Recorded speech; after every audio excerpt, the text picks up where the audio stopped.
Good morning to everyone. কেমন আছো তোমরা সবাই? এখন তো বেশ ভালোই ঠান্ডা পড়ছে। আমি আবার বড্ড ল্যাদখোর মানুষ। শীতকাল আসলে আমার আবার কোনো কাজ করতেই ইচ্ছা করে না। তোমাদের সঙ্গেও কি এমনটা হয়? আজ দুদিন হলো বাবার থোরটা কেটে এনেছে। ভাবলাম এর একটা গতি করা যাক। থোর কাটার পর একটু লবণ মাখিয়ে জলটা ঝরিয়ে তারপর ভাজতে বসিয়েছি, না হলে এই জল শুকোতে অনেকটা সময় লেগে যাবে। আর এদিকে দেখো, দুধটা বসিয়ে কাজ করছিলাম, কতটা পড়ে গেল। একটু কুমড়োও কেটে নিয়েছি। দেখা যাক এটা কি দিয়ে আবার রান্না করি।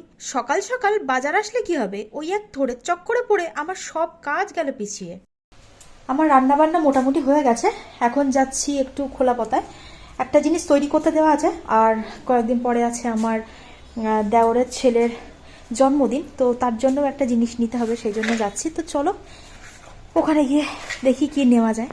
আসলে যে জিনিসটা আনতে যাচ্ছি সেটা তৈরি করতে দিয়েছিলাম কালী পুজোর সময়। আজ যাই কাল যাই করে আর যাওয়াই হচ্ছিল না, তাই আজ যাচ্ছি। ভাবলাম একসঙ্গে দুটো কাজ সারবো। ওই যে রথ দেখাও হবে, আবার কলা বেচাও হবে। আমার দেওরের ছেলের জন্য নিয়েছি একটা আংটি। খুব যে পছন্দ হয়েছে তা বলবো না, তবে চলে যাবে আর কি। ফেরার সময় না গ্রামের রাস্তা দিয়ে যাচ্ছি, কয়েকটা জিনিস নিতে হবে, তো সেই জন্য নিয়েছি একটু শ্যাম্পু, গোটা ধনে, এটা গাছ বসাবো সেই জন্য, আর বেকারির বিস্কুট, এটা আমার খুব পছন্দের একটা জিনিস। আর এই যে দুটো রূপোর আংটি, ব্যাস আজকের কেনাকাটা কিন্তু এই পর্যন্তই। আজ তবে আসি, দেখা হবে নতুন ভিডিও নিয়ে। ব্লগটা ভালো লাগলে লাইক, কমেন্ট আর শেয়ার করতে ভুলো না।